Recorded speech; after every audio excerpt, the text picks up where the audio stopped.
బానిస ఉన్నాడు. అతడు తన యజమాని దగ్గర నుండి తాను పారిపోయి ఆయన వెళ్ళిపోతున్నాడు. ఈ బానిసత్వం నుంచి బయటపడాలి, ఈ బాధ నుంచి బయటపడాలని ఆ యజమాని దగ్గర నుంచి పారిపోయి వెళ్ళిపోతున్నాడు. అప్పుడు ఆ యజమాని పట్టుకున్నాడు. ఆ పని వాళ్ళని పంపించారు, ఆ భటులను పంపించారు. ఆయన పట్టుకొచ్చి ఆ రాజుగారికి అప్పగించాడు. రాజా, వీళ్ళ పారిపోతున్నాడు అని అప్పగించాడు. అప్పుడు వారికి ఒక శిక్ష విధించాడు. ఏ శిక్ష తెలుసా? రోమా ప్రభుత్వంలో శిక్ష ఎలా ఉంటుందంటే, అలా పారిపోయిన వాడిని అది సింహాల ఒక స్టేడియం ఉంటుంది. ఒక స్టేడియం లాగా చూడండి, క్రికెట్ స్టేడియం అంటారుగా, అలాగే వాళ్ళ పెద్ద స్టేడియం ఉంటుంది. ఆ స్టేడియంలో అందరూ కూర్చుంటారు. మంత్రులు, సామంతులు, రాజులు, ప్రధానులు అందరూ కూడా కూర్చుంటారు. యజమానులు కూర్చుంటారు. వాళ్ళందరూ చూస్తుండగా వాడిని ఆ స్టేడియంలోకి తీసుకెళ్ళి వదులుతారు. వదిలిన తర్వాత వాడిని బ్రతుకుండగానే చంపి తిరిగేయడానికి కొదమ సింహాన్ని వదులుతారు. ఆ శిక్ష అంత భయంకరంగా ఉంటుంది. అయితే ఈ యవనస్తులను కూడా వాడిని జైల్లో ఉంచి లాస్ట్ మరణశిక్ష విధిస్తే వాడిని ఆ సింహాలకు ఆహారం వేయటానికి మన గ్రౌండ్లోకి వదిలేశారు. స్టేడియం అంతా కూడా చప్పట్లు కొడుతుంది. ఎందుకని ఆయన సింహం తింటే వీళ్ళు సంతోషిస్తారు అన్నమాట. అది శిక్ష. అంత భయంకరమైన శాడిస్టులుగా ఉంటారు. అంత భయంకరమైన శిక్ష ఇస్తారు. ఇతను ఆ స్టేడియంలోకి వెళ్ళాడు.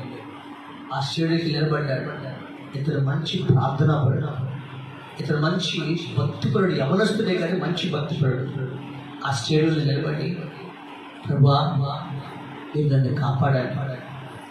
ఒకవేళ నేను చనిపోతే నన్ను మీ చేతులకు అప్పగించుకుంటున్నాను, నన్ను మీరు కాపాడండి ప్రభువా అని దేవునికి ప్రార్థన చేస్తూ ఉంటున్నాడు. ఈలోపు ఆ సింహాల గుహలో నుంచి, ఆ స్టేడియం సింహాల గుహలో నుంచి, ఆ బోల్ నుంచి కొదమ సింహాన్ని వదిలేడు. అది బొబ్బరించకుండా ఆ స్టేడియంలోకి వచ్చేసి నిలబడ్డాడు. ఇక్కడ దేవుడి సన్నిధిలో గడగడగడగలాడిపోతున్నాడు. అది గాండ్రించుకుంటూ సింహం వస్తుంది. ఆయన దగ్గరికి రాని వస్తుంది. వీళ్ళందరూ ఉత్కంఠగా చూస్తున్నారు. వాడిని ఎలా ముక్కలు కొరికి తినేటానికి ఎలా అల్లాడిపోతాడో, వాడు భయపడతాడో అని వీళ్ళందరూ ఆ భయాన్ని చూసి చూస్తున్నారు. అది గాండ్రించుకుంటూ దగ్గరికి వచ్చింది.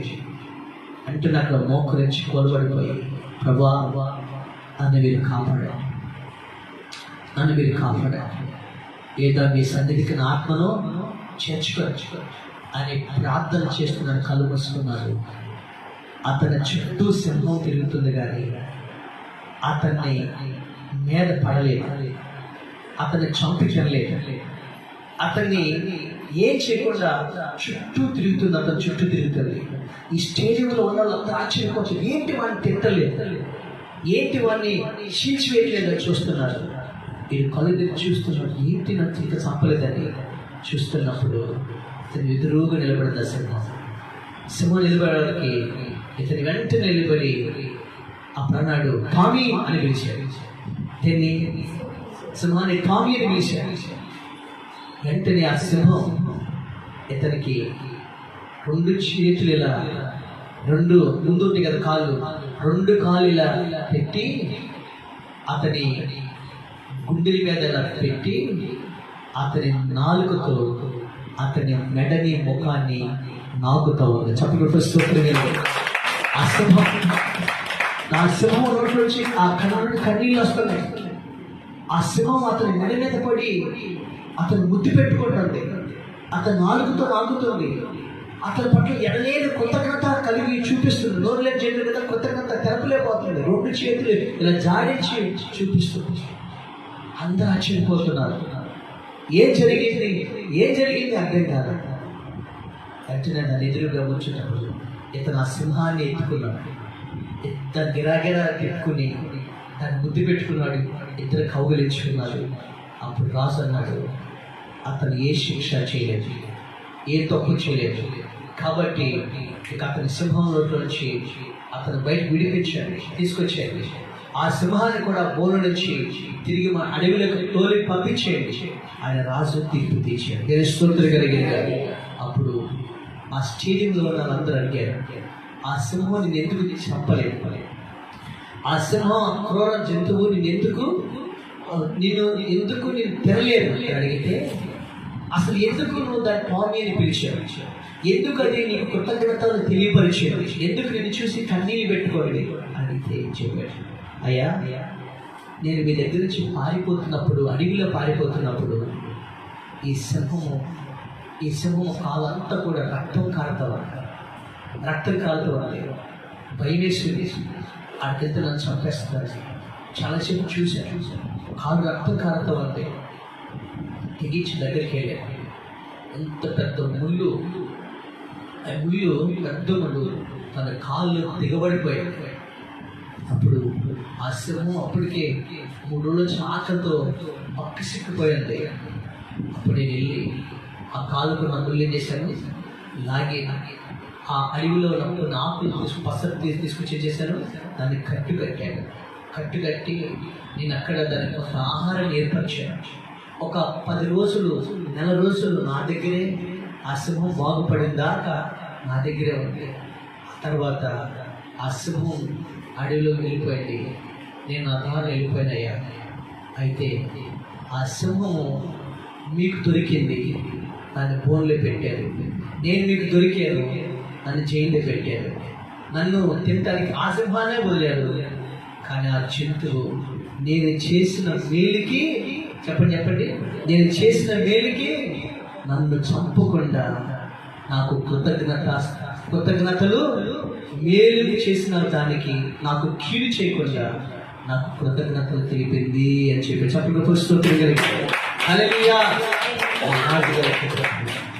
రాజుగారు అతని దేవుడు అంత దేవుడు అతన్ని కాపాడేందుకు కృతజ్ఞతలు తెలుపుతూ అతని బానిసత్వం నుంచి విడిపించి అతను పంపించి ఒక మంచి ఉద్యోగంకి అతను ఉన్నత స్థానంలో పెట్టాడు రాజు. నేను స్తోత్రం కలిగాడు. ఈరోజు దేవునికి మనం ఏం చేయాలి తెలుసండి, కృతజ్ఞతాస్తుతులు చెల్లించాలి. ఆ మాట ప్రకారం చూడండి, దేవుడి సన్నిధిలో మన సన్నిధిలో ప్రభు సన్నిధిలో మనం ఏం చేయాలి తెలుసండి, కృతజ్ఞతాస్తుతులు చెల్లించాలి. అందుకని దావీదు అంటాడు లేదా దానియేలు అంటాడు, దేవుడు చూడండి, ఒక మాట చూడండి, కీర్తన గ్రంథం, ఆయన చేసిన మేలు బట్టి మనం కూడా దేవుడికి కృతజ్ఞతాస్తుతులు ఏం చేయాలి, చెల్లించాలి. అంటే కృతజ్ఞతాస్తుతులు చెల్లించుకోవడం అర్థం ఏంటి, మరి దేవుడు మనల్ని కూడా మీ విరోధి అయిన అపవాది ఎవరిని మృంగితో మరి తగ్గించి సింహాలు ఏం చేస్తున్నాడు, ఆయన తిరుగుతుంటే మనల్ని ఆ సాతాను వలన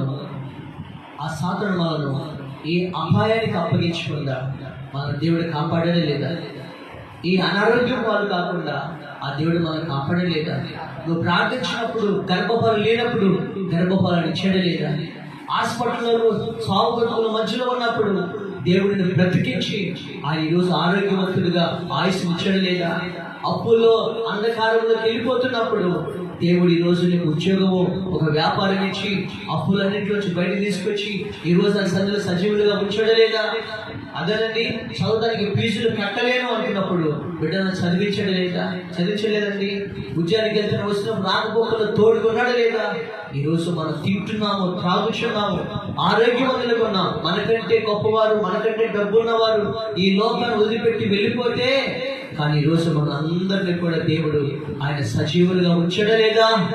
ఈ రోజు ఇల్లు లేదు ప్రభు అంటే ఒక గృహాన్ని ఇచ్చాడు, వ్యాపారం లేదు ప్రభు అంటే ఒక వ్యాపారం ఇచ్చాడు, ఒక ఉద్యోగం లేదు ప్రభు అంటే ఉద్యోగం ఇచ్చాడు. అయ్యా బిడ్డల చదువు విషయంలో, అయ్యా ఆరోగ్య విషయంలో, అయ్యా శత్రువు మమ్మలను చంపడానికి ప్రయత్నం చేస్తుంటే ఆ శత్రువు పన్నాగం వచ్చి కాపాడేవు, ఎన్నో వ్యాధుల నుండి శోధల నుండి కాపాడేవు కదా ప్రభా అని దేవునికి మనం ఏం చేయాలి చెప్పండి, కృతజ్ఞతాస్తుతులు చెల్లించాలి. చెల్లించిన అర్థం ఏంటి, ఆయనకి ఈ విధంగా ఈ నెలంతా కాపాడారు కదా అని ఆయన సన్నిధిలోకి వచ్చి దావీదు ఏం చేశాడు తెలుసా, దావీదు ఏం చేశాడమ్మా, ఆయన దేవుడి సన్నిధిలోకి వెళ్ళి ఆ దేవుడి సన్నిధిలో కూర్చుని, ప్రభా నువ్వు నన్ను ఎంతగా హెచ్చించినట్టు నేను ఎంతటి వాడిన ప్రభా, నా కుటుంబము ఏ పాటికి వాడిన ప్రభా అయ్యా అని ప్రార్థన చేశాడా లేదా? అయ్యా గొర్రెలు కాసుకుని నన్ను తీసుకొచ్చి గొప్ప రాజుగా చేసావయ్యా, నేను ఏ పాటి వాడిన ప్రభా అన్నాడు లేదా? ఆ విధంగా దావీదు శత్రువైన సౌలు నన్ను చంపటానికి నాకు అనుక్షణములను ఆయన వేటాడుతుంటే ఆ సౌలని శత్రువు చేతులు నన్ను పడకుండా నన్ను కాపాడే కదయ్యా. అయ్యా నీవు నా జీవితంలో తినటానికి తిండి లేక నేను కొండ గుహలో దాక్కుంటే ఈరోజు ఒక రాజుగా చేసి రాజు భోజనం ఇచ్చావు కదయ్యా. అయ్యా అసలు నేను ఒంటరి వాడిగా ఉంటే నాకెవరూ తోడలేకపోతే ఈరోజు నా చుట్టూ కూడా సైన్యాన్ని ఇచ్చినట్లుగా సైన్యాన్ని నా చుట్టూ కూడా మోహరింపజేసావు కదయ్యా. ఉండటానికి నీడ లేకపోతే ఈరోజు ఒక ప్యాలెస్ లో కూర్చోబెట్టి రాజు ప్యాలెస్ ఇచ్చావు కదా ఏసయ్యా. ఏసయ్యా ఇచ్చావు కదయ్యా. ఒక రాజుకి కనీసం అల్లుడుగా ఉండవని అనుకుంటే అసలు నన్ను రాజుగా చేసావు కదయ్యా. ఈరోజు నన్ను అందరూ ద్వేషిస్తే ఈరోజు నన్ను ప్రేమించావు కదయ్యా. అందుకని నా జీవిత కాలం అంతా కూడా నీ మందిరములో నీ పర్ణశాలలో నేను నీ కృతజ్ఞతాస్తుతులు చెల్లిస్తున్నాను. నా కుటుంబము నేను నీ మందిరములో పచ్చని ఒలీవ చెట్టు వలె నేను బ్రతుకుతావయ్యా. నా జీవిత కాలం అంతా నీ మందిరంలోనే నీ పర్ణశాలలో బ్రతుకుతామని దావీదు దేవుడి కృతజ్ఞతాస్తుతులు చెల్లించాడు. స్తోత్రం కలిగినగా అలా చెల్లించినప్పుడు ఏం జరిగిందో తెలుసా? ప్రభు అన్నాడు, దావీదు ఇదిగో నీ దీపము, నీ సింహాసనము అది తరతరములు ఉండదు. నీ సింహాసనం ఎలా ఉంటుంది చెప్పండి? అది తరతరములు ఉండదు. నీ సంతానాన్ని దీవిస్తాడు. నీ దీపము ఈ భూమి ఉన్నంత కాలం ఏం చేస్తుంది? నీ దీపము ఆరిపోదు అని దావీదుని దేవుడు ఆశీర్వదించాడు. ఈ రోజున దావీదుకి శాశ్వతమైన కృపనిచ్చి ఈ రోజున దావీదు సంతతి సొలొమోనుని తన సంతతిని తన గర్భం రాజునిచ్చి దావీదు వంశంలో యేసు ప్రభువు వచ్చి ప్రపంచం అంతటికి రక్షణ తెచ్చి ఈ రోజున దావీదు సింహాసనాన్ని దేవుడు స్థిరపరిచి దేవుని స్తోత్రం కలిగిన కారణం ఏంటి? దావీదు దేవుని కృతజ్ఞతాస్తుతులు చెల్లించాడు. మనం కూడా అలా కృతజ్ఞతాస్తుతులు చెల్లించినట్లయితే దేవుడు ఈ మాసం కాదు, రాబో మాసం కాదు, ఆయన మన జీవితాల్లో పూర్ణ ఆయుష్నిచ్చి పూర్ణ ఆరోగ్యం ఇచ్చి మన పనులన్నీ సఫలపరిచి ఆ దేవుడు దావీదుకి నిండు ఆయుష్ని, ఘనతలను, ఐశ్వర్యను, ప్రభావం కలిగి తన ప్రజలంతా కూడా తన బిడ్డలకి తన రాజ్యాన్ని అప్పగించి ఆ దేవుడి సరికి చేరినట్లుగా ఆ దేవుడు మనల్ని కూడా కృతజ్ఞత కలిగి ఆ ప్రభు కొరకు బతికితే ఈ పరిస్థితులన్నింటిలో కూడా మనం తప్పించి ఆస్వాదించి ఆయన పూర్ణ ఆరోగ్యం ఆయుష్నిచ్చి మన పిల్లల్ని, మన కుటుంబాల్ని, మనందరినీ కూడా ఆయన ఆశీర్వదించే దేవుడై ఉన్నాడు. దేవుని స్తోత్రం కలిగిన ఆమేన్.